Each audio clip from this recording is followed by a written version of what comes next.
This classic episode of the Electric Playground is brought to you by P&P Games, your source for everything video games. Support the partners that support Electric Playground. Remember, this episode first aired in 1998. Tell us about the show this week. Hey, we got a great show this week. For the snowboarding freaks, we got Snowboarding 1080 from Nintendo. We're going to be visiting with Nolan Bushnell, you know that dude that did Pong? And also, Namco's going to show us how the light guns work.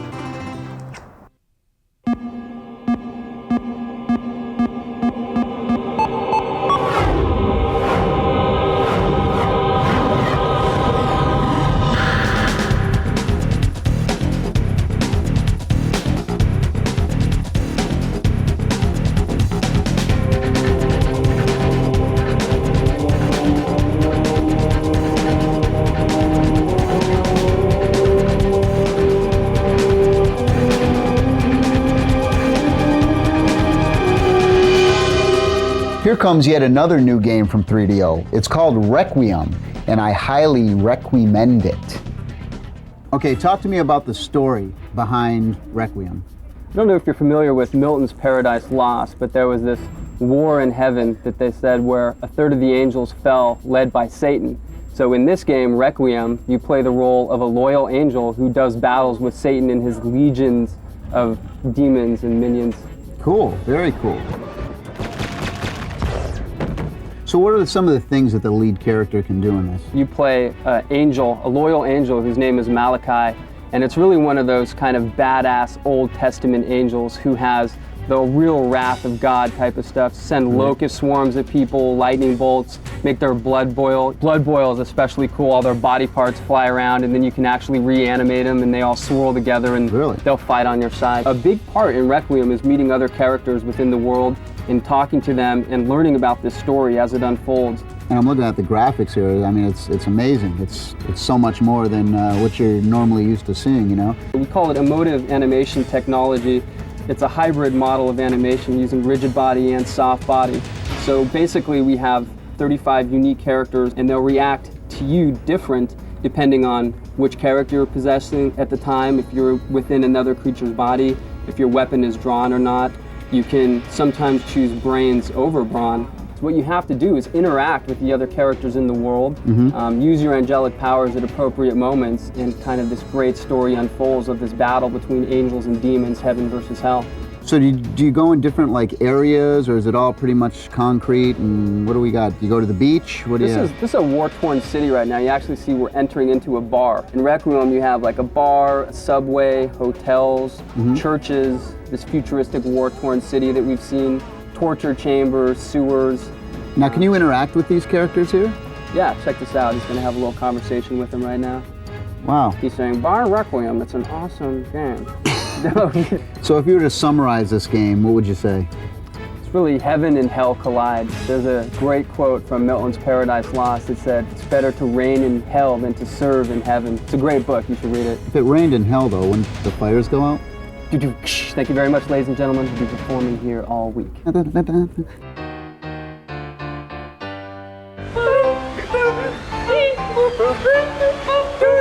Who invented Pong? Some little short dude. Yeah, I knew that. Go. See? Which one's that? You remember the one with the two sticks? And it was like tennis, and then you'd flick the switch and another stick would come up and it'd be hockey? Nolan Bushnell is considered by many to be the grandfather of video games. As a matter of fact, he's responsible for the very first video game, Computer Space. Another game he did after this, Pong.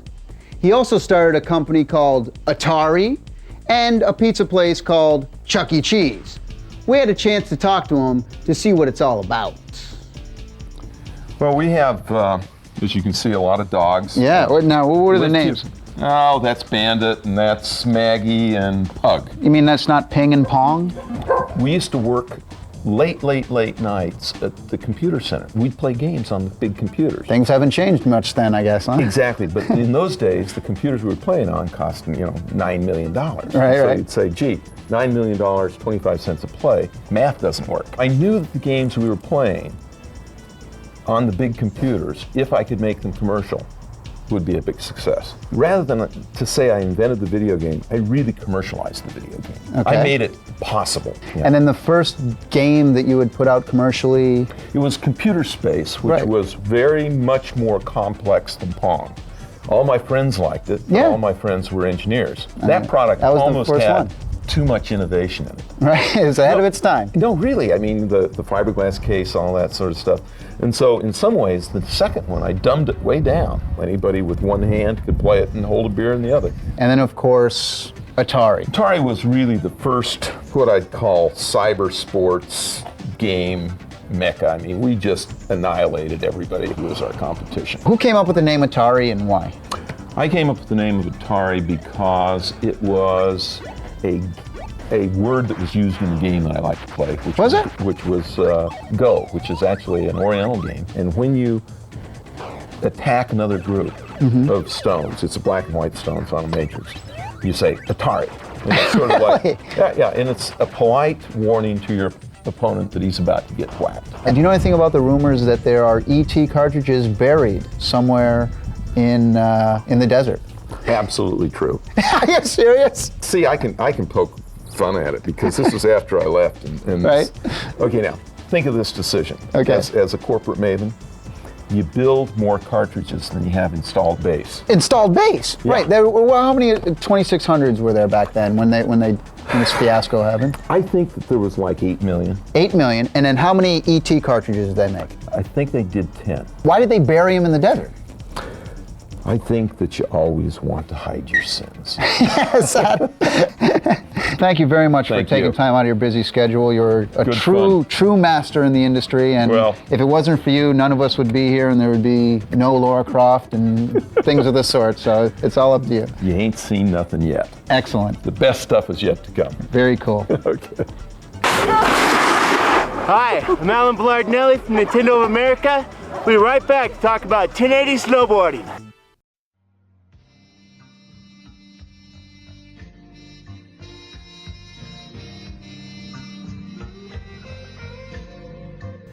I'm ordering a pizza.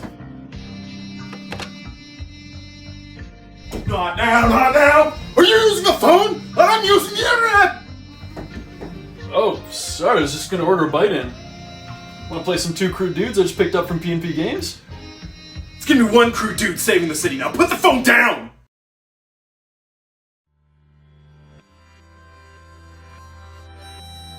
Listen, I've got Rhonda on Instant Messenger. I can't blow it this time. I can't! You should have said so, man. The grub can wait.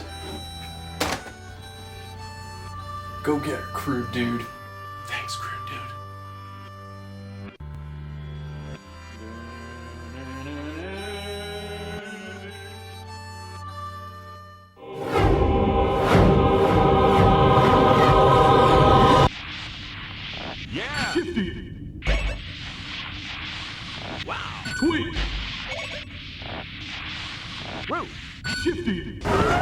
Hey, Victor Lucas for Electric Playground. We're here in Big Bear Mountain in California to talk about 1080 snowboarding from Nintendo. 1080 snowboarding is the most realistic console snowboarding game ever made.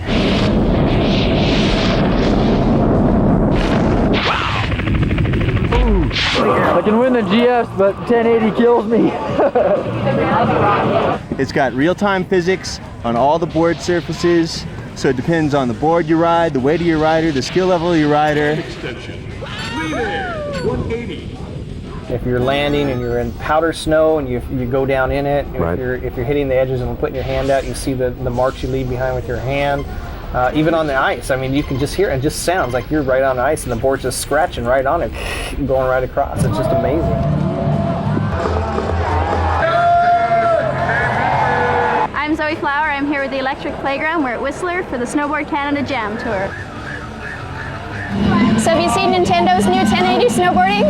Oh, it's crazy. You do all these crazy tricks. Yeah? Anything that you can do in real life? Yeah, because if you're getting really good at the game, maybe you can take it to the hill, right? Hi, I'm here with Rich McMahon from Niagara Falls, winner of today's Nintendo 1080 Challenge. Oh, he does it. All right. How does it feel to be a champion? Great. Awesome. Not bad for a day's work here. Having taught snowboarding for a couple years, I really love the way the people look, the way they've got a nice balanced riding position, just like we were teaching you today. The light shading that was done in the game with either at nighttime with the moon, during the early morning, I mean, it's really trick. Yeah. They did a great job. I mean, you get the spray of the snow right in your face. What do you think about the new 1080 snowboarding from Nintendo? Oh, that's super fun. Yeah. Really good, really responsive. How do you think it compares to real life snowboarding? It's pretty accurate. Do you like the powder feeling? Yeah, the powder feeling is fun. Yeah. All the jumps? Yeah, jumps are fun too.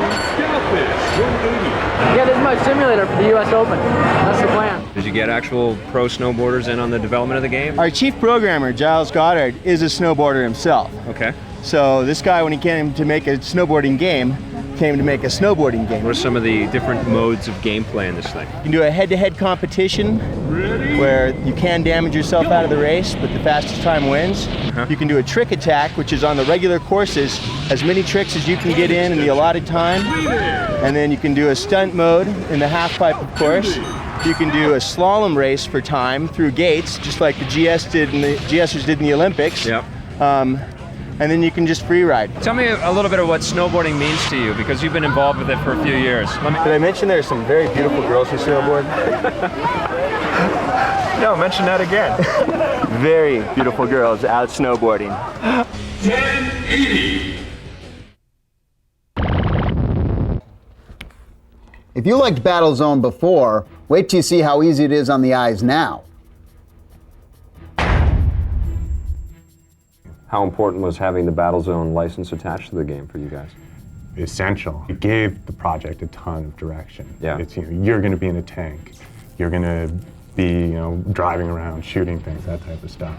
It also gave us a sense that this has to push gaming to a new level. The original Battlezone paved the way for 3D games today. There's been a lot of hype about the radar system in the new Battlezone. Right. What do you think is the coolest part about this new game? That's a tough question. There's so many things that, like, through the course of development, where we'd have a problem, and when we solved it, it was like the coolest thing that we'd come up with. And we had this one programmer who was on a totally different schedule than us. He'd gone completely nocturnal.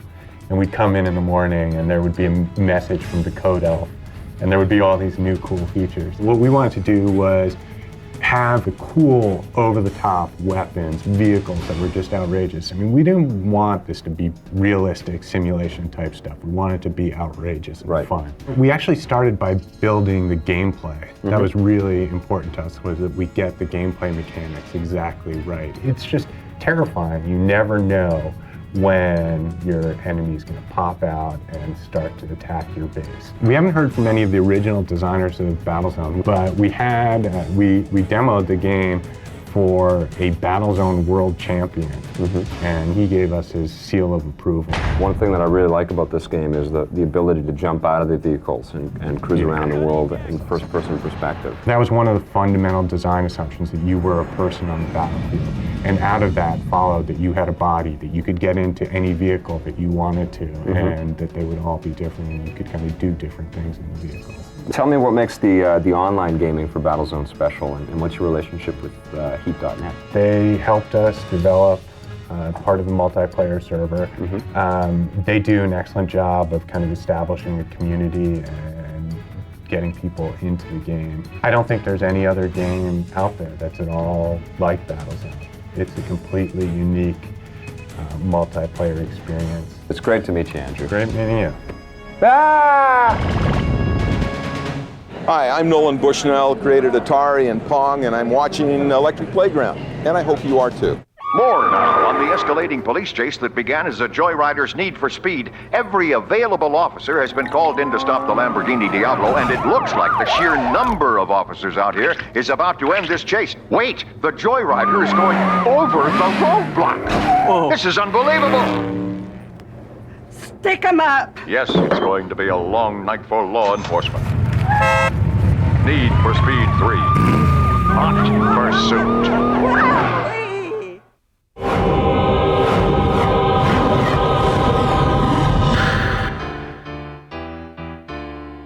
Tell me, how does a light gun work? It sounds infrared signal. It sends like a light beam out, reflects off the TV, comes back and feeds back through the gun thingy. I think when you pull the trigger. Can you tell me how a light gun is made? Is that right? So I'm here at NAMCO and I found this light gun, and I'm thinking to myself, how do these things actually work? I'm sure there's somebody here who can tell me how. I have no idea how one of these things works. I mean, I plug it in, I shoot. Help me out here. A lot of people don't understand how they really work, but they don't actually put out any light. They just detect light. So they actually see the light on the television. So there's no beam of light that comes out or anything? That's right. They don't have a laser in them. They don't shoot anything. They're actually what we call a passive device. How does it know? At the back of the picture tube is a gizmo called an electron gun. And it shoots out a beam of electrons that hit the front of the TV screen. And that colored light ultimately forms the picture that you see on a TV. And it does it very, very fast. So fast that we can't see it happening. So there's actually a little thin line, a little dot that is moving. The whole screen gets filled with light and goes completely dark 60 times a second. How does this tie into the gun? Let's look at the gun. Let's. Don't try this at home, by the way. Yes, this will void the warranty. Light comes in from the TV and enters the front of the gun con here. Inside the gun con, there's a little plastic lens. The light gets focused through that lens onto this thing. This is a light detector. The light detector converts the light into an electrical signal that this electronic circuit board sends down the cable back into the PlayStation. When somebody pulls the trigger on the gun con, they're really just flipping a switch inside the gun con that tells the PlayStation they're pulling the trigger. And as you can see, the PlayStation can tell exactly where the gun is tracking. Now why does the Namco version of the light gun, the gun con, why does it have a special thing that connects to the back of the PlayStation? What's that all about? This cable lets the video signal from the PlayStation go into the gun con, and it uses that extra information to get super accurate positioning of where the gun is aimed at the TV. Cool, well, thanks for telling me how a light gun works. You're welcome, Tommy. Hey, there's Craig. Craig, can you tell me how a whack-a-mole works? Sure. Cool. I don't. While we wait to play Metal Gear Solid by Konami, we can give a run to Racing Jam. It's their answer to Model 3 and Super GT. It's got some of the best tracks and visuals you'll ever find, including this concave screen. It has real cars, the 240SX, the Impreza, all you'll ever need. Just get going and race. Hey, it's time for the Tekken 3 move of the week. This week it's Eddie's incredible rodeo spin. Are you ready for this? It's a half turn from the back position and then left punch plus right punch. Get long, little doggy. Today on the Simpatico Question of the Week, Tim Thompson from Ottawa, Ontario asks, what is Jane's and what does it have to do with video games? When we were developing a product called Longbow and also another product called ATF, we were looking for a way of bringing those together and marketing those things and connecting with Jane's Information Group, which provides, it's the world's largest provider of reference material for the military. Their stuff is available to and sold to governments and all as the absolute reference. And it seemed like a natural way to bring all three together, to use the Jane's name and what we saw ourselves as, which was the absolute best military simulations. You know, it's been the sky's the limit since. To send us your questions, stop by our website at www.electplay.com. And when you obtain all 7 Chaos Emeralds as Tails, he becomes Super Tails. He is invincible and gets 4 Super Flickies. 4 Super Flickies following him that absolutely dominate bosses. Yes, Dr. Robotnik will not know what it is. This is going to be a minute, but hey, really quick, thank you for supporting the Electric Playground Classic. Please tell a friend. Past and Present Games is proud to support Victor and EP Classic as we celebrate video game history every Saturday morning. Where were we? See you next week. Play forever. Favorite Sonic level? It's probably impossible to choose, so many classics. I like the sound of tails flying. Shua, shua, shua, shua, shua. Lock it down!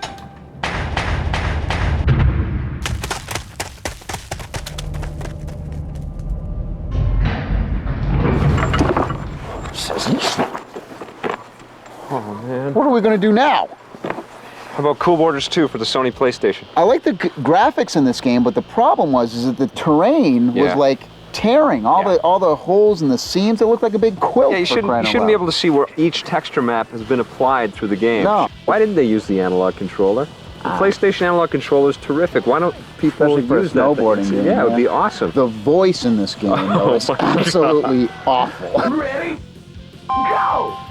Totally annoying. Turn that guy off right away. How come every snowboarding game there has to be like I some don't know. surfer guy? Hey, way to go, dude! You know, Gnarly guy. I liked how you could like pick the character's clothes. That was kind of neat. Yeah. RuPaul likes that feature too, man. What'd you think about the game? It was better than Cool Borders 1. Better stunts. There's more tracks. Yeah.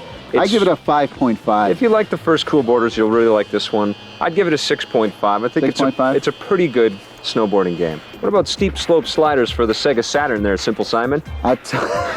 This game is just, the graphics are completely awful. Yeah. But out of all the snowboarding games, it's the easiest one to get into. Yeah, I like the funky characters in the game. It's only a one-player game, that's a problem with it, but there's some cool secrets, like you can play an alien and you can go into these like stunt modes and you're going over traffic and all kinds of snowed-in objects and stuff. Once you finish a race, you have to go back to the front loading screen again. It doesn't even take you to a menu or anything. Yeah, It's like, what's that all you have about? to get better times, and new tracks are revealed, and new racers are revealed. I actually enjoyed playing this game more than I enjoyed playing Cool Borders 2, even though there's more stunts and stuff in the other game. The presentation was so poor. I mean, to me, that really affects a game like this. Even still, it's an enjoyable game, and it's there aren't many to choose from on the Saturn. 5 out of 10. I'd give it the same as Cool Borders 2. I give it a 6.5 out of 10. 1080. Now there's a snowboarding game. Now this is the best snowboarding game. They got this one right. Done. Yeah. And this is a beautiful looking game.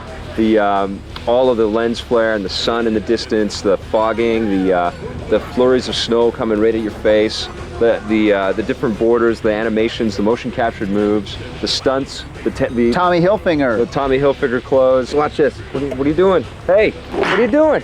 No, man, don't. Isn't that cool? You're crazy. We're gonna fall from here, man. Don't worry about it. The courses I love are the half amazing. pipe, man. The half you like pipe. the half oh, pipe? It's so cool. Just you could play that half pipe for hours. The most amazing thing about 1080 is that it actually feels like you're on different surfaces. And you're the on rumble different pack? surfaces. Yeah. I mean, you're on soft snow or hard snow or ice or ground. I mean, it's just amazing. It's the same team that did Wave Race 64, so you know you're talking was about. it? Yeah, it's exactly the I same didn't know team. that. It's EAD out at Nintendo. Yeah. But you know what? It didn't involve me like Wave Race because I knew that once I got past the 6 main courses, that was it. You get some extra players and stuff, but it's just not long enough. Yeah, I like the track. I liked all the tracks. I thought. Yeah, they're all cool. They're all cool, but I wish there was more. I'd give it. I give it about an 8.5 out of 10. I give it a 9. Wow. A 9 out of 10. You're giving a Nintendo 64 game more than me? Yeah. Holy moly! Let the bells ring out. I mean, it is what it is for what it is. A snowboarding game. Snowboarding Kids. Hey, that's a fun little game. Atlas. Yeah, that's a pretty cool game. This is Mario Kart on snow. Yeah, This exactly. is exactly what it is. So you take realism, you throw it out the window. They shouldn't have called this Snowboarding Kids. They should have called it Big Nose Kids. Big Nose Kids? What's up with that? Yeah. Everybody's got like a honking schnoz. I don't get it. The tracks and stuff in this game are pretty fun, aren't they? It's got a lot of cool little secret weapons. It's not snowboarding, okay? It's chasing after your buddies and throwing bombs and. It's Mario Kart. It's Mario Kart. You know what I like is the little parachute special. Oh weapon yeah, that they have. yeah. You shoot the guy with the parachute and poof, he's up in the air for 10 minutes. What's it's really he do? cool.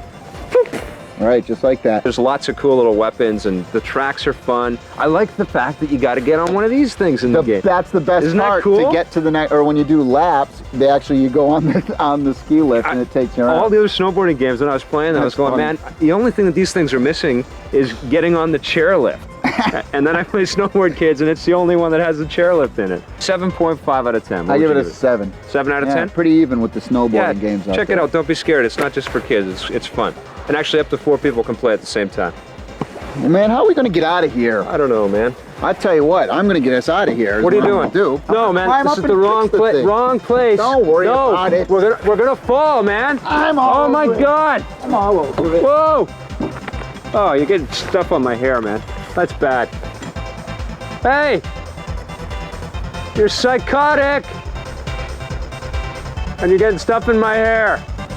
Hey, what are you doing, man? I'm going to get us out of here. No. Don't worry. Hey.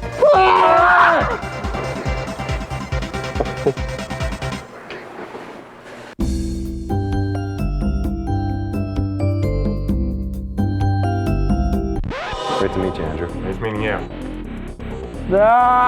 Production assistance for the Electric Playground is provided by Nintendo of Canada, makers of 1080 Snowboarding. Heat.net, makers of Netfighter. Electronic Arts, makers of Need for Speed 3. Buy our game. I'm doing it right now. Namco, makers of Tekken 3. Sophistication. Buy Requiem. Come on, let's get a goal around here. Let's pump it up. Let's raise the roof a little bit.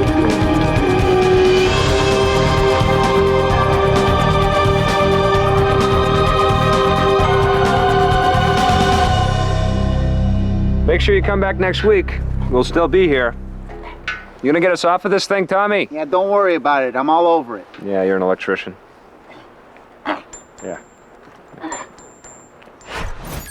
This classic episode of the Electric Playground was brought to you by P&P Games, your source for everything video games. Support the partners that support the Electric Playground. Thanks for watching, and play forever.